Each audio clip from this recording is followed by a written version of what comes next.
2-year-olds are goblins. Fun fact. Hey, thank you for joining the Escape With Me Book Club. Escape with me, Sam Reiner. And me, Tim Bergman. Into our most recent read. Come with us as we evade reality and go into detail about a new book. We'll be covering the book from beginning to end, so there will be spoilers. Today we're going to a fantasy land with no name. Why not? Published in 1968, The Last Unicorn was so popular that it led to the movie by the same name coming out in 1982. Does the book still have a place in our current world? Or is it like other stories of man and better left in the past? Background, I was so excited when you recommended this book. I watched the movie as a child, and it was my favorite movie. I was obsessed. I remember this movie mostly through weird dreams and that. It almost didn't feel real. And I think a lot of people have that because it was made in the 70s and then watched probably in the early 2000s by a lot of kids. Oh, yeah. It came out in 1982, and that is exactly the time period it needed to come out to be as trippy as it needed to be. To be true homage to this book, but obsessed. And then I grew up, I lost the DVD, I don't know, but I hadn't watched it in a really long time. And when my husband and I were still dating, we go to a friend's house looking for stuff to do, and I mentioned this movie. I'm like, oh yeah, I love this movie. And my husband was like, oh, I remember that movie as a kid, but I remember being terrified of it because of the Red Bull. I was like, I don't really super remember the Red Bull. I just remember the scene where he's like, why can't I see my reflection? And a couple of things like that. So we went out and we went to somewhere and we managed to find a copy of this movie. And we went back to the place and watched it. And I forgot it was a musical. Yeah, a lot of people forget that. Because do they actually sing anything or is it just music in the background? They sing. Oh, do they ever sing? For years after that, we would just randomly break into the song that the unicorn / Lady Amalthea sings about now that I'm a woman. That's right. I remember Man's Road, and I remember the very first song, like that intro credit song. I did not remember the rest. It's a trip. So that's been my experience. And then I found out years later after that there was a book. And so I've had it on my TBR to be read for a while now. And then we recorded last time and we were like, well, do you want to do this again? Do you have any book ideas? Like, what are you doing? And you were like, honestly, I really want to read The Last Unicorn. And it made my day. I'm happy for that. I don't regret recommending this at all. I'm so happy I read it myself. It was just perfect. So age level, that's kind of interesting. This book was published back before age level was a thing. All books were either written for adults or children. There were none of the little subcategories that we have now. But if I were going to put it somewhere, I would say about young adult. Yeah, definitely. It's a little mature for mid-lit. I think young adult is the perfect time, 14 to 17. It would be fine reading this book.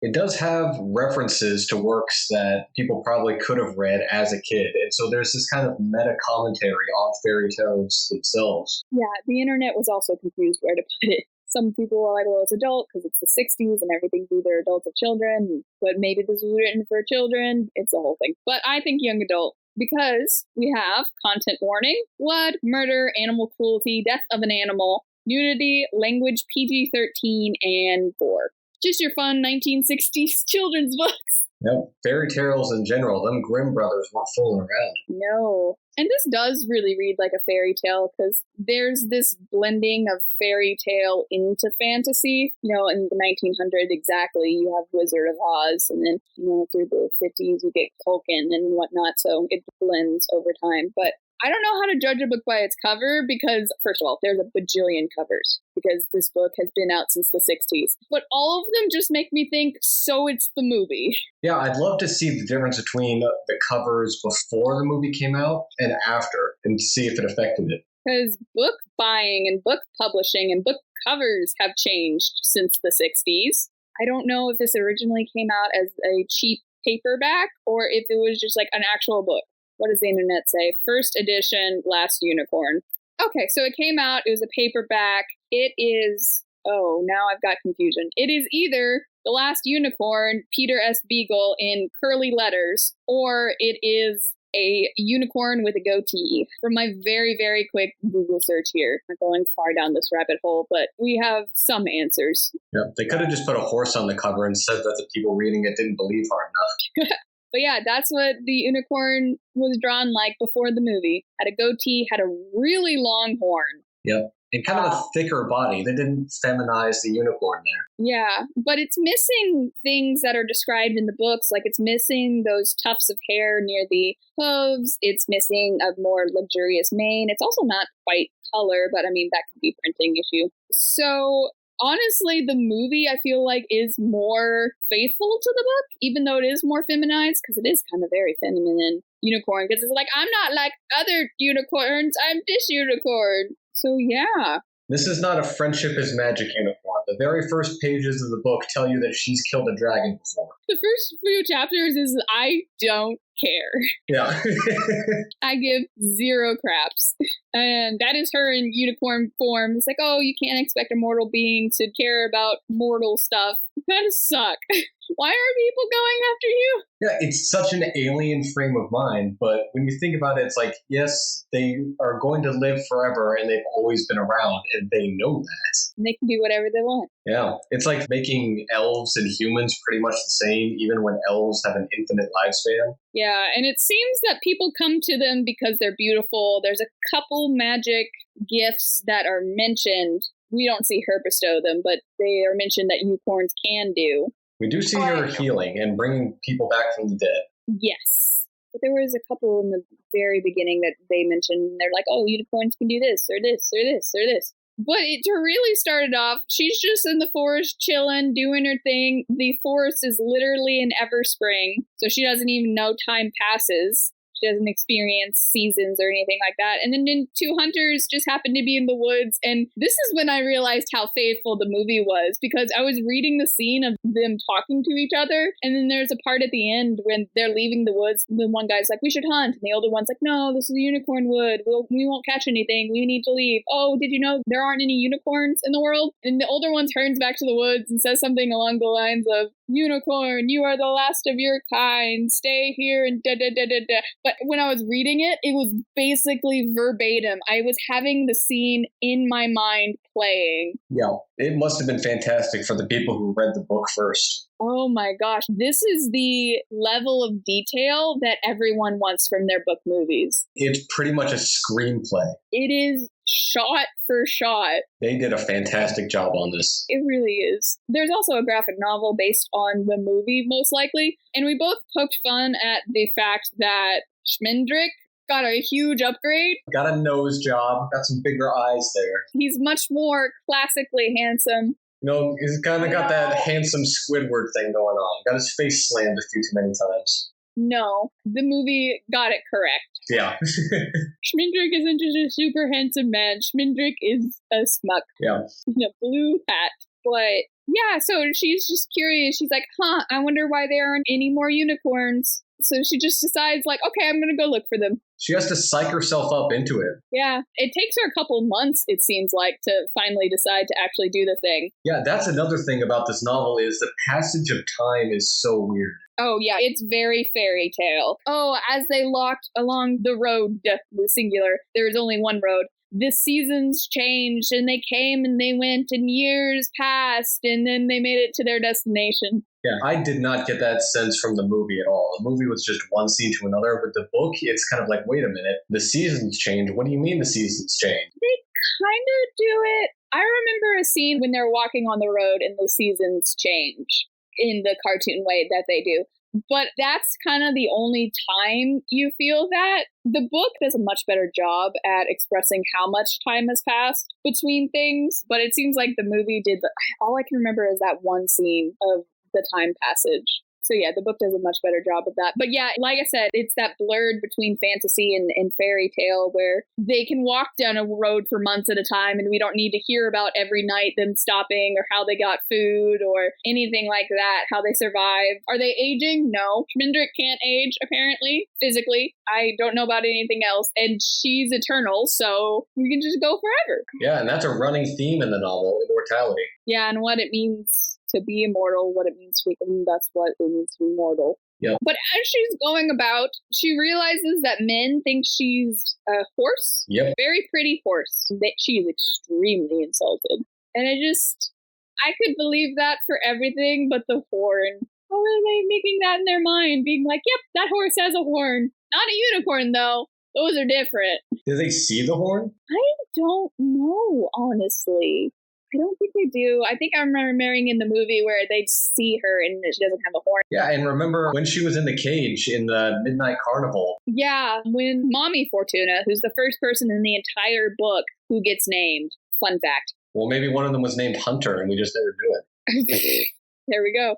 So she's confused. Why do people think she's horses? Where did all her unicorns go? Because apparently they're solitary creatures. She's just very confused. So she runs into a butterfly, and that scene was hilarious. The amount of fourth wall breaking that butterfly does. I can't remember all the things he said, but my favorite line, because it has been cemented into my brain, is when he's fluttering off and he's like, I'm going to go fight such and such. And it'll be a hand to hand to hand to hand to hand to hand combat. Fantastic. So good. But the butterfly somehow manages to slip in that the Red Bull exists. And it chased them away. And then he flies off, threatening to fight someone. Because apparently butterflies just know songs and poetry. Would you call this a Deus Ex Machina? Because this kind of seems like the author did not know how to get the unicorn on the right path, and so he sent a butterfly. A little bit.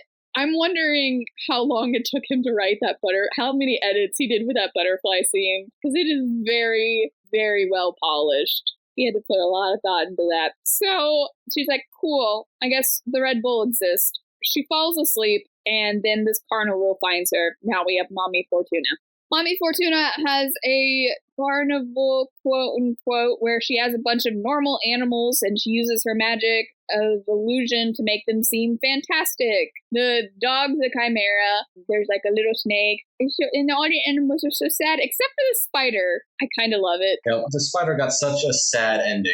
It did. It didn't do anything wrong. The other animals are sad because they're stuck in the cages and they know this is an illusion. But the spider is supposedly Ariadne, and so the designs of the web are beyond the universe and all that whatnot. And the unicorn's like, why does that one look so much better than the other ones? And Schmendick explains it's because the spider believes it. The spider believes she's Ariadne and that she spins the universe in her webs. Yep. And Schmendrick even mentions, like, if this place went down, the only sound left would be a spider weeping. And that's exactly what happens. Sure, yeah. Justice for spider. Justice for spider. But we're forgetting an animal, an immortal animal. Yeah, well, that's the thing. So everything's an illusion except one thing that Mommy Fortuna managed to get. She has a harpy. Yay! Yep, and it is disgusting. It is pissed, too. Not happy about its predicament. It's, I'm not going to be able to pronounce this correctly. Solano? Solano? That's kind of what it looks like, but it's Greek. Yep. Solano the harpy is there in a cage, captured by Mommy Fortuna. Yeah, and the movie kind of makes her look more like a vulture, but she is human, like all harpies. She is a female, winged, taloned creature. Often described as wings like blades, or sounds like blades. Oh, by the way, there is a fandom. A fandom? There's a villains wiki. Oh. And they have a lot of the Last Unicorn stuff. Last Unicorn wasn't big enough to get its own wiki, but we managed to get on Villains wiki. Also, I kind of love it. There's a picture to the side, you know how wikis are, but over the picture of her, it just says evildoer. Occupation predator, crimes, murders. Yeah. I love it so much. But she was caught in a similar way as the unicorn was. She was asleep. Mommy Fortuna was like, hey, there's a thing. And so she kidnapped it and put it in for carnival. And it wants to kill her because it wants to kill everyone, but especially her. And the unicorn kind of goes back and forth on it. Oh, she feels bad that it's captured like everything else and thinks it should be free, but at the same time is terrified it's going to kill her. She even says, oh, you are like me. And she kind of backs away and then goes forward again to unlock the cage. Yeah, she thought about it. She's like, please don't murder me. Please don't murder me.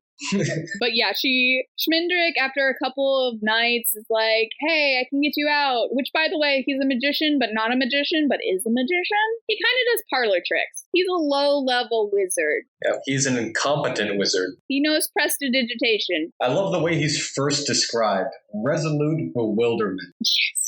By the way, just a side note, the author has such a way with combining words together that often are not together. Mommy Fortuna is described as having an ugly grace. And I just had to sit down and go, that is perfect. That describes the character to a T. He really likes oxymorons.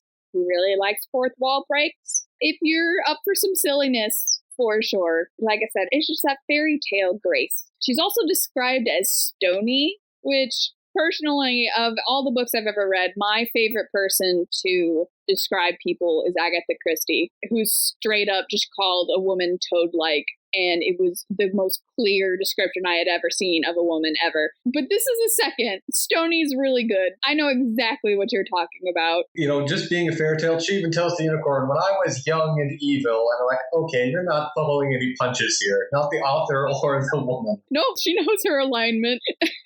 When I was young and evil, not opposed to now when I am old and evil. Schmendrick, the immortal, incompetent magician, frees the unicorn by pickpocketing the keys rather than by magic. I mean, hey. It works. Because every time he does magic, for example, with this, he's like, I'm going to open the door. And then he ends up just making the cage smaller. And apparently iron is the unicorn's weakness. All immortals' weakness, apparently. It's questions, but it's fairy tale. So moving on. So she's almost touched with these iron bars, and so she barely had enough room to turn around, and now she's stuck. So every time he uses magic, things get worse. That is a trend we will see continuously. But he does manage to pickpocket, lets her out, so she's able to free the other creatures, and then frees the harpy, who then attacks Mommy Fortuna. And the unicorn and Schmendrick escape into the night, and he convinces her to let him come because he's a great magician. You gotta give this guy go.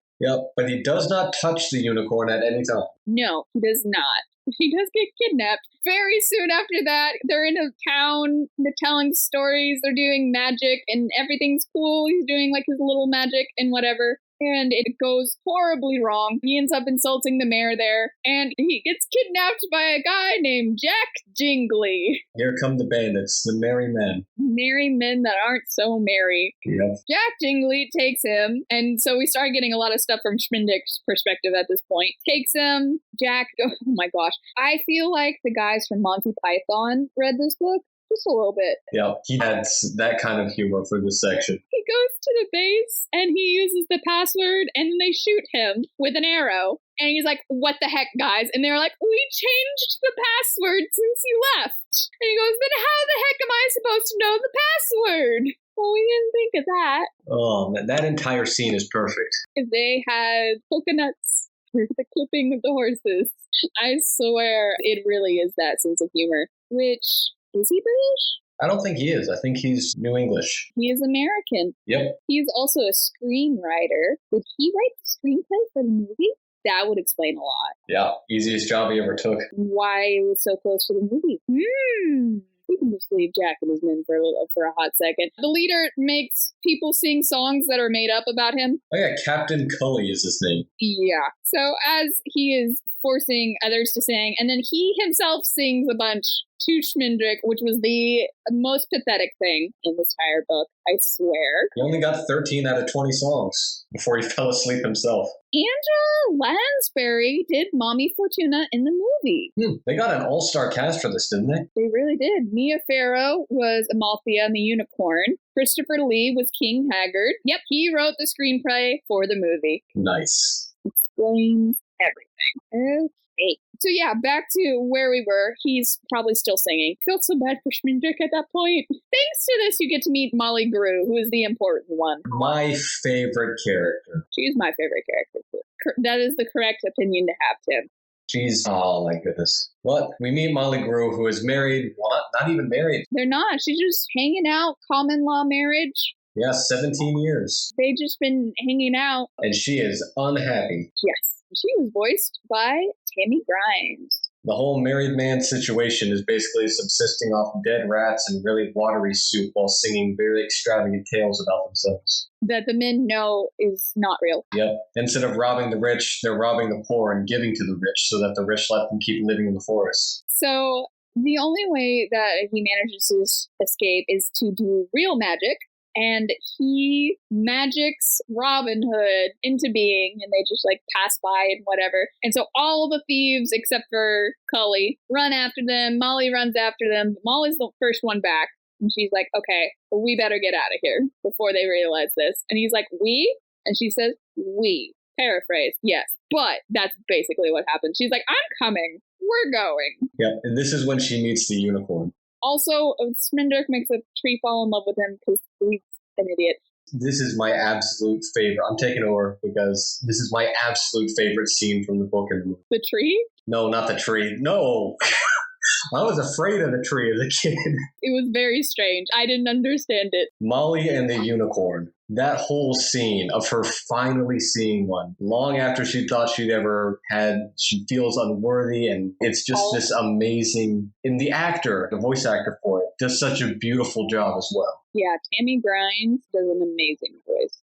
Yeah, because she gets very, very upset because why do you come to me now when I am old? Why didn't you come to me when I was a maiden and young and believed in happy things and such and so forth? So she kind of yells at the unicorn, and the unicorn's like, Yeah, she only says, I'm here now. And then Molly, she's weeping, and she says, all right, I forgive you. And then Schmindrick says, all right, you can leave. And she says, nah, you're going the wrong direction anyway. You're an idiot. You need someone to actually know what they're doing. And so the main trio is finally complete. Yes.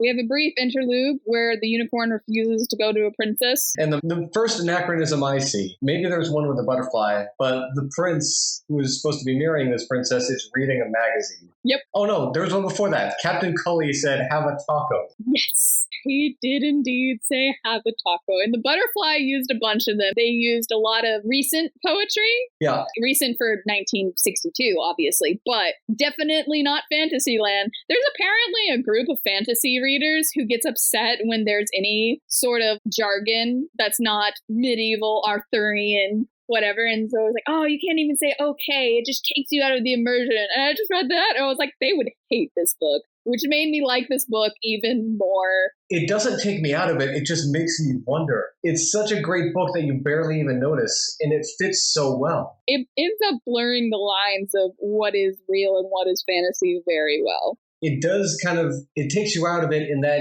you are reading a story. And so it's not hurting the story itself. Honestly, it feels kind of like a Princess Bride situation where someone's reading a story to the kid and then they start using vernacular that the kid would like or understand. Yeah. And even Schmindrick way later, he says, all right, you're in the story with the rest of us now. And there's this whole commentary through the latter half of the book. Here's how fairy tales should go. This is what we do. Yeah, because there are characters like, this is what we do. And then the book doesn't end up like that. And they're like, oh, but this is how we do. Yeah, we aren't even in Hag's Gate yet. I'm skipping way forward. Oh, it's okay. We're here. We are not skipping that far forward. She refuses to go to the princess. Molly says, I wish you could feel what it's like to not be eternal. And I was just like, dang, girl, you don't know what you wished for. Because immediately they see the castle in the distance, but they end up going to this place called Hag's Gate, which is just a town, but kind of city. Is really big. Yep. And through it all, the whole of Hagrid's kingdom, by the way, King Hagrid, main villain, there's your name for you.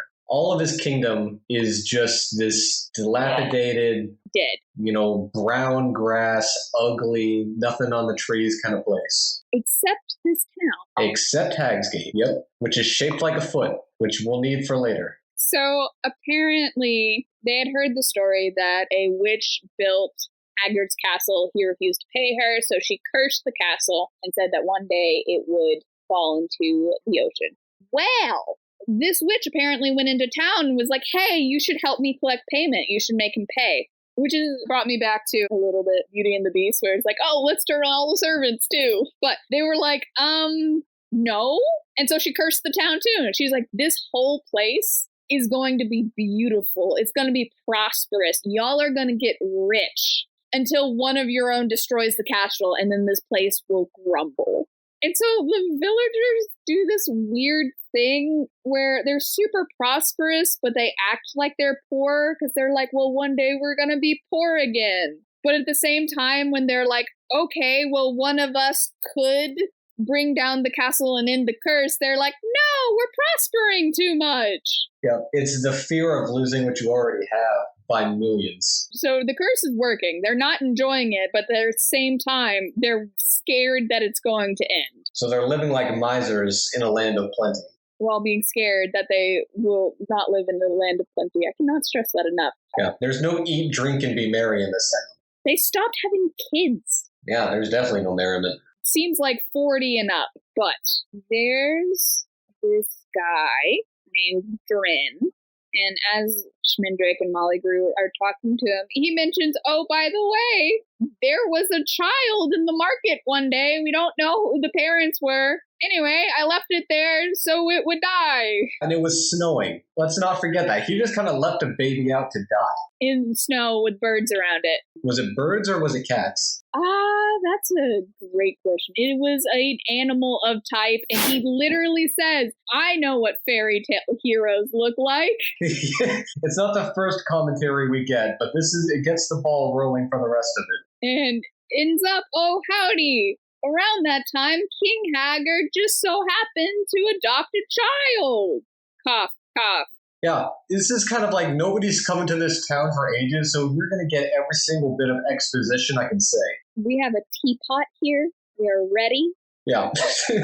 It has been simmering for 30 years. Yeah. By the way, I think it's kind of funny that Haggard and all of his men-at-arms just roll through the town occasionally, picking up lost spoons and buttons and things. That's what they say they do. And Haggard just found a kid. How convenient. Yeah, it's almost like a story. Like a fairy tale. Whoa. But I can't get over this town and their horrible plans. They stop having children. They spread the rumors. They're the ones spreading the rumors that, oh my gosh, everything's cursed. Everything's horrible. If you come here, birds will peck your eyes out and blah, blah, blah, blah, blah. So they spread these rumors so that no one will come. And then there are none of them that could possibly bring down the tower. Oh, except for that one kid. Hope that doesn't come up again. Oh, man. Oh, and this is when Smendrick promises to kill the kid, now grown up. Yeah, because the villagers are like, hey, can you kill him? And Smendrick's like, sure. Because they're like, oh, 50 gold. And Molly Grew's like, no.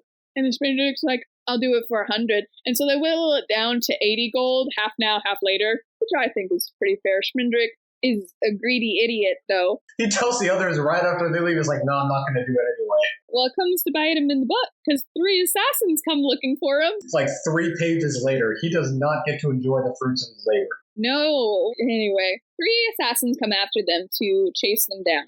They lose track of them. So what do? They call to Drin's coin, because he treats them so well. They're sad when they're parted.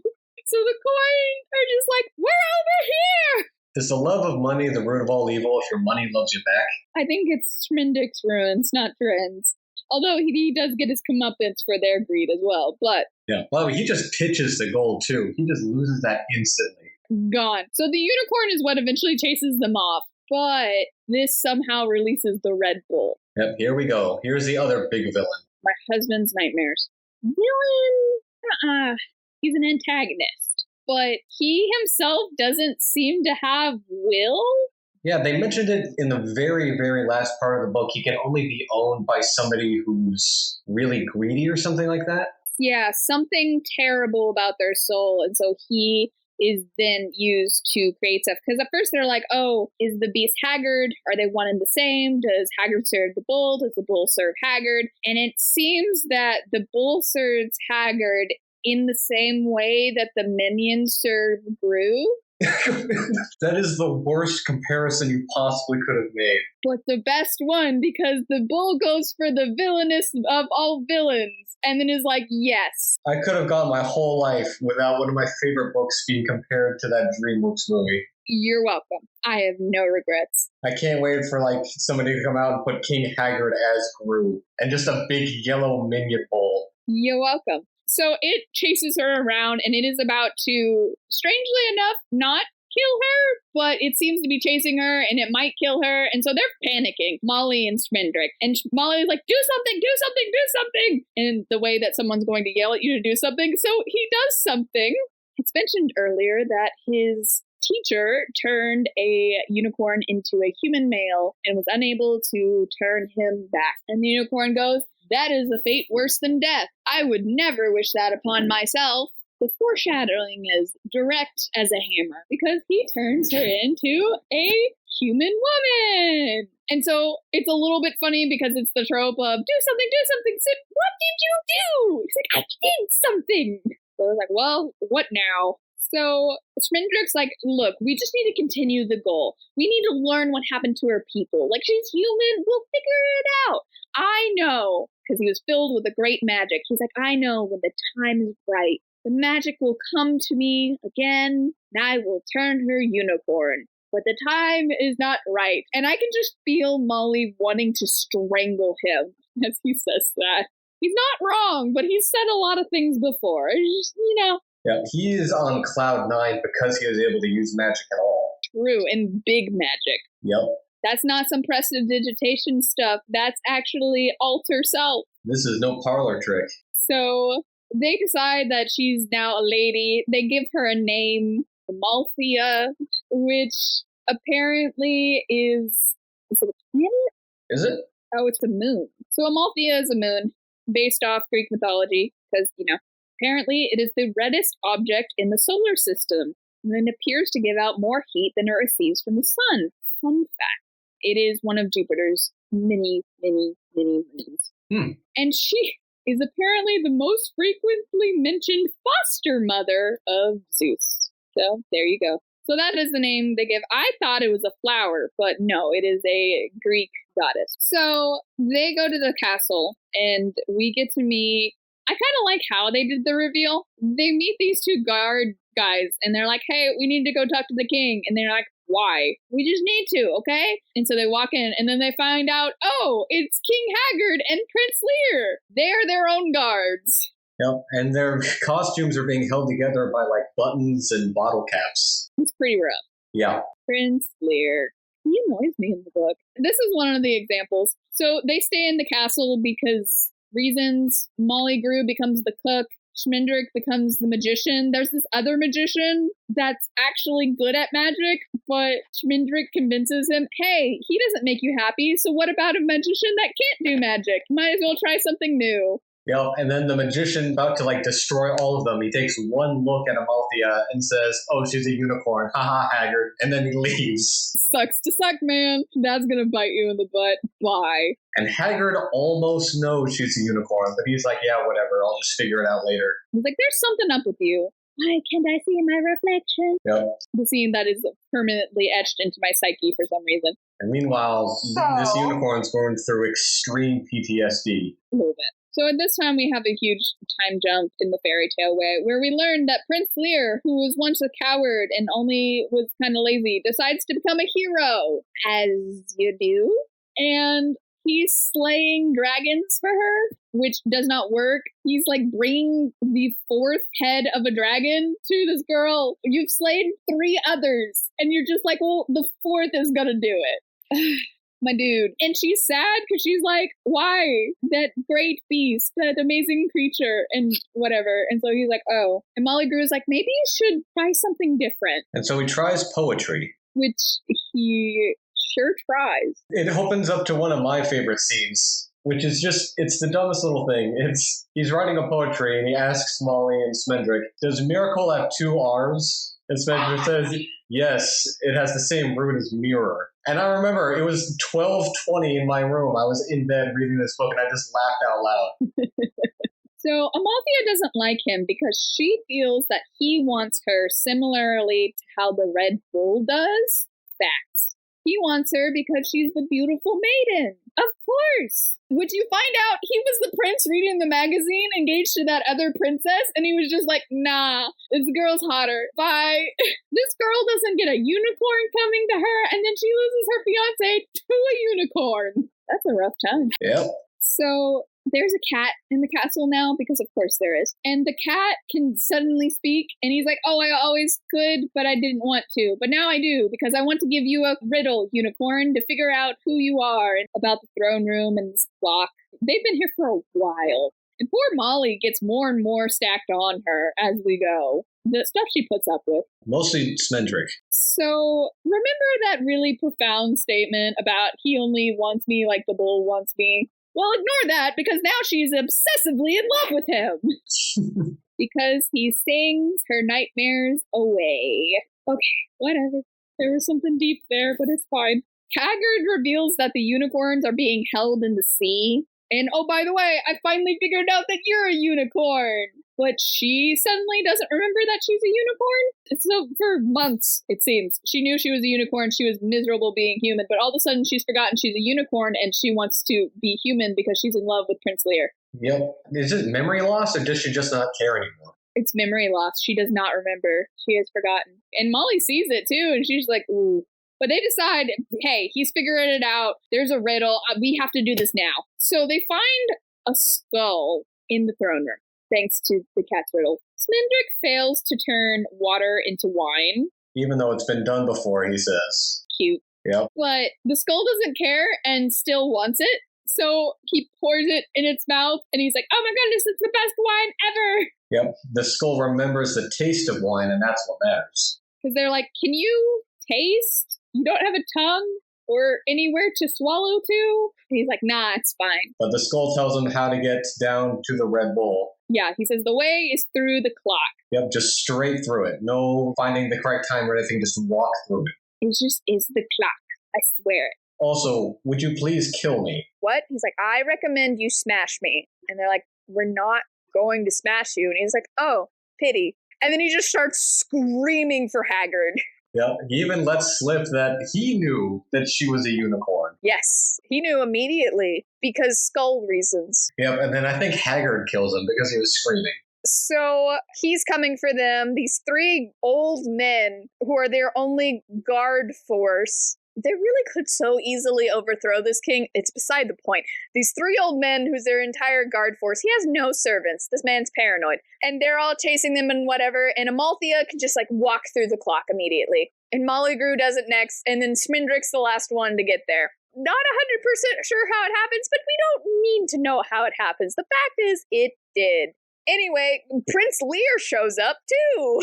And Smendrick finally brings him up to speed. It's like, hey, Amalthea is actually a unicorn. We're here for the unicorns, Red Bull, unicorns, that stuff. And Amalthea insists she doesn't want to be a unicorn again because she's so in love with Prince Lear. She just wants to be with him. But Prince Lear's like, no, you have to complete your story before there can be a happy ending.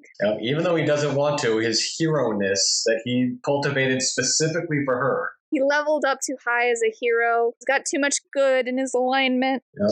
He knows the story. This is why I always forget Prince Lear as a character. Every time I watch the movie, I was like, oh yeah, that guy. He just doesn't seem important to me. I mean, he is important, but it's okay. They go down this really long staircase, which leads to the bull. And they're like, okay, it's the time. It's the perfect time for her to become a unicorn to face down the bull. But Schmendrick's magic just isn't coming to him. So the bull starts attacking them. It's a whole thing, chasing down the thing, getting to the cave, running on the sands and stuff. And I think it's Schmendrick or maybe it's Molly who's like, Prince Lear, you're a hero. What does a hero do but save a maiden? He's like, you're right. And like with his bare hands is going to go out and to attack this bull. And the bull immediately kills him, just runs over him. Yep. That's kind of hilarious in a really dark way.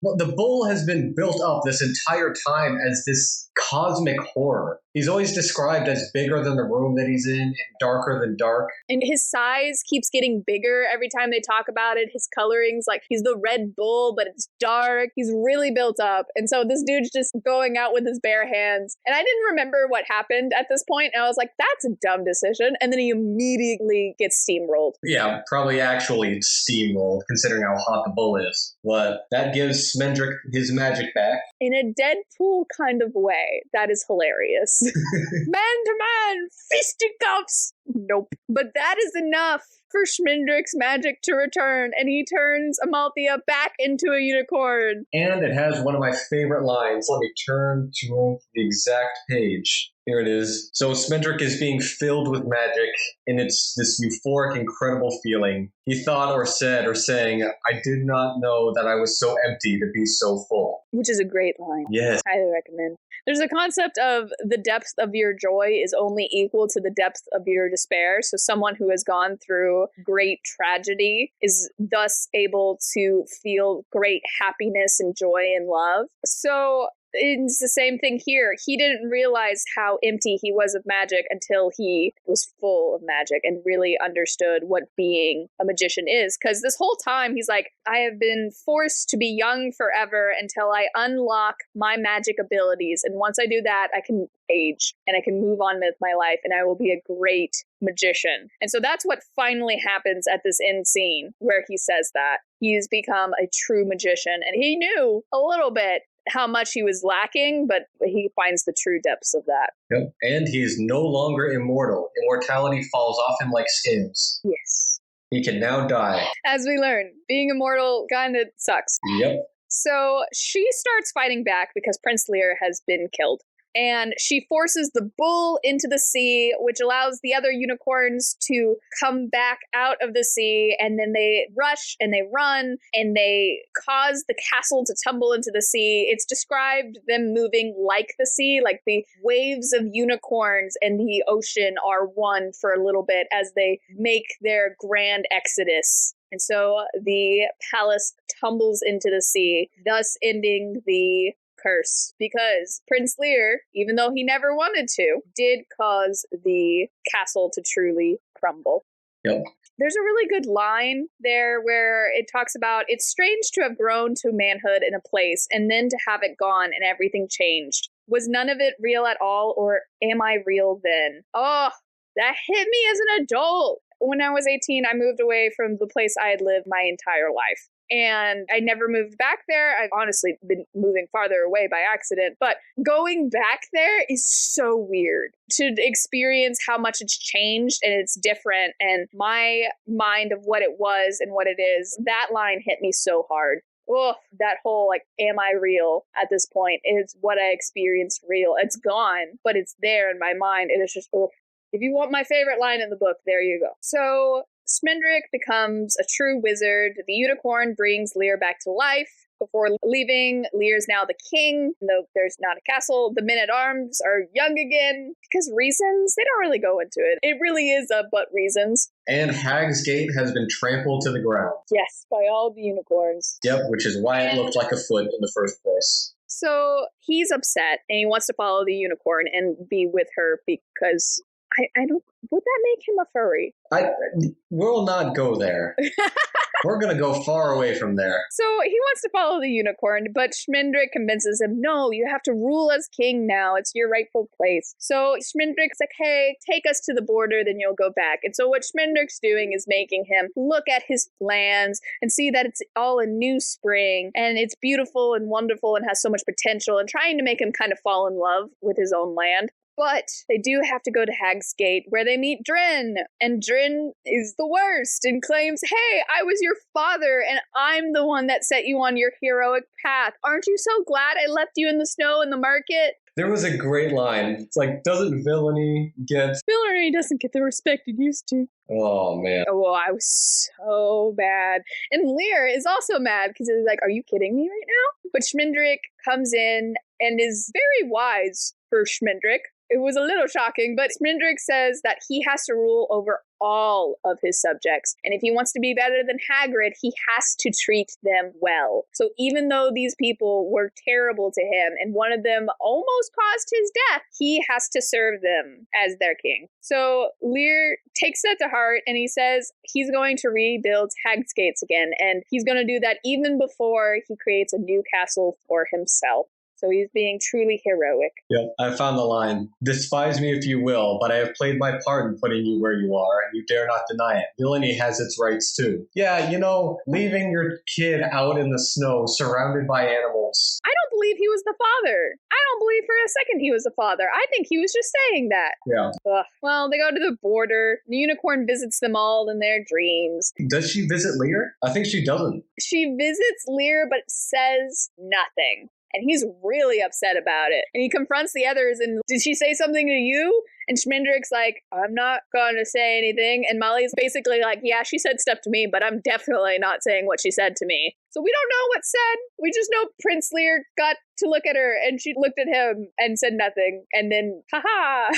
But Schmendrick's not worried because he's like, oh, I'm a hero like that. You know how the story goes. A princess will appear. And immediately a princess appears and explains, oh, traveler, adventurers, please help. My evil uncle has killed my father and kidnapped my brothers. And he is very evil, and I have managed to escape, and I need a hero. And Schmendrick's immediately like, so here's my horse. There is a prince that direction. You're gonna just gallop? You'll catch up to him. Yeah, he just passed the buck immediately. Oh, it's so funny. And so Schmendrick and Molly talk a little bit about what is it to be mortal and immortal. He says mortals don't actually affect things, but he agreed with the unicorn to cast good magic. Not because it makes a difference, but because that's what she would want him to do. And so he decides to go off. And so he and Molly Grew ride off into the somewhere. Yeah. Well, it's such a fantastic book.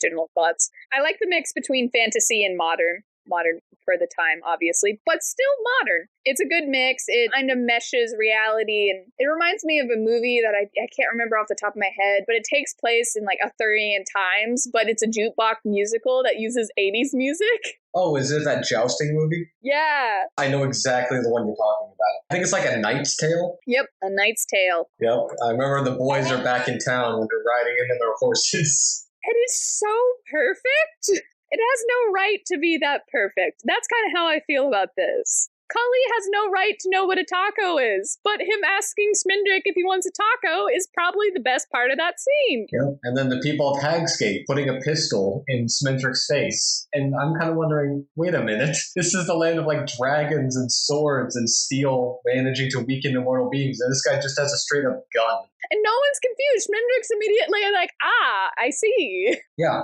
And there's veiled references to old poems and people, and it's like, okay, this is just somewhere doing something. And I kind of love it. It does break. I have friends who would hate this. They are much more Tolkien, if I were to say. They love the structure of it. And I'm the opposite. I grew up with Wizard of Oz, Alice in Wonderland. To me, fantasy is this world where anything is possible. That's structured. It has its place. It has its fans. It has its time. But for me, fantasy is Wonderland. It is the land of Oz where anything is possible and creatures throw their heads at you as weapons. I also really into mythology, which is also super crazy like that. This dude spits and it creates the galaxy, like that extra level. And so I love fantasy like this, where it's just anything is possible. It keeps it together enough where it keeps it from being like 5-year-olds playing a game where there are no rules. So it keeps it together just well enough. But yeah, they pull pistols. They talk about tacos. They mentioned other tales like Robin Hood. They reference Jesus. Yeah, there's this veiled reference to Jesus that's in one sentence. It's so good, and it feels like that fairy tale, anything is possible. Take things with a grain of salt. This is purple prose throughout the book, which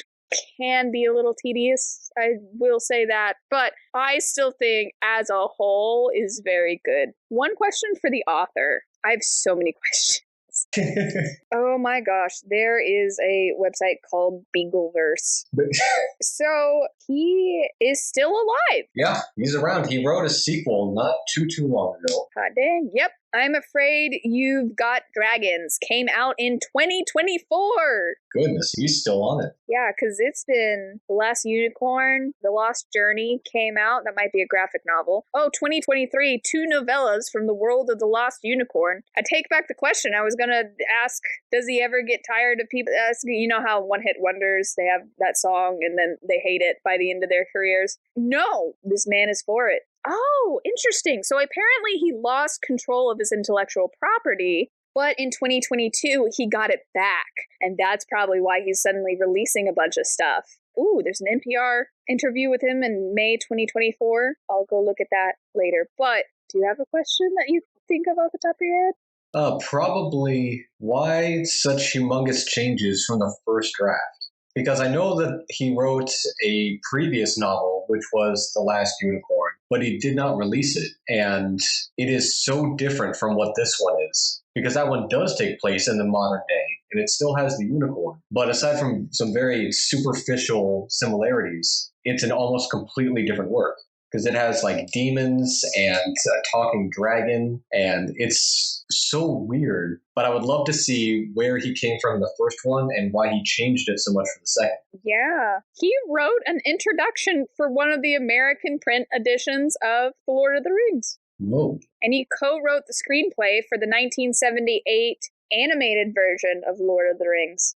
Oh, he wrote episode 71 of the Star Trek The New Generation. Man, this man is in. And the thing I like about this is it's not a takedown of fairy tales. It's not this sarcastic, rapier wit kind of attack on the old beloved tales. It's more like an addition to it. It's a sarcastic love note. Yes. Very cheeky, on the nose, wink, wink, nudge, nudge. Yep. It's a beautiful little love letter, complete with sarcasm and wit. But I love the characters. I love the setting. I love the things that don't get explained. Maybe that would set a lot of people off, and usually it sets me off. But with this one, I don't need the lore. I'm fine not knowing about anything. Now that I know this much about this man, I would want to know who is the most interesting person he's met. Who he would think would be the most interesting person. Because he clearly, I don't know how he would have not met Tolkien. He met people with Star Trek. He met this, that, and the other thing. He's done a lot of stuff. One of his stories was created into an opera. He's lived a very interesting life and lived in a time when a lot of other really interesting things were going down. So I would be very curious who he would think is the most interesting person he's ever met. This man is way more interesting than I thought he was, because I knew nothing about him. Now I know a lot. Rating. Okay, this is when I gotta be super honest. The movie is shorter out of 10. I could take a week and read this book in my spare time, or I could watch a 90-minute movie and get the same thing. Reading the book has made me appreciate the movie more, especially now that we know that he wrote the screenplay. It makes a lot of sense. That's kind of where I'm at. I want to flip through the graphic novel, but I don't think I'm going to get over handsome Squidward Schmindrick. That's where I'm kind of at with this. I'm glad this book exists so that movie can exist, so I can watch the movie. My rating would be, I wish I had read this earlier, and I know I'll read it again out of 10. We need to get you a copy. Yeah, I'm definitely going to visit every bookstore in town until I find one. Gotta add that to the collection.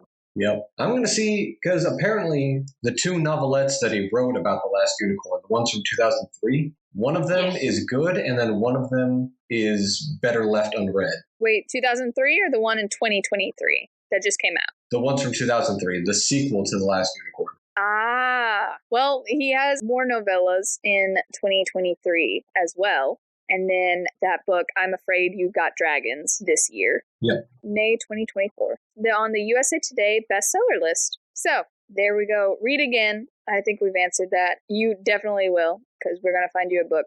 And I'm just going to appreciate the movie and scare my husband. But, have you read this book?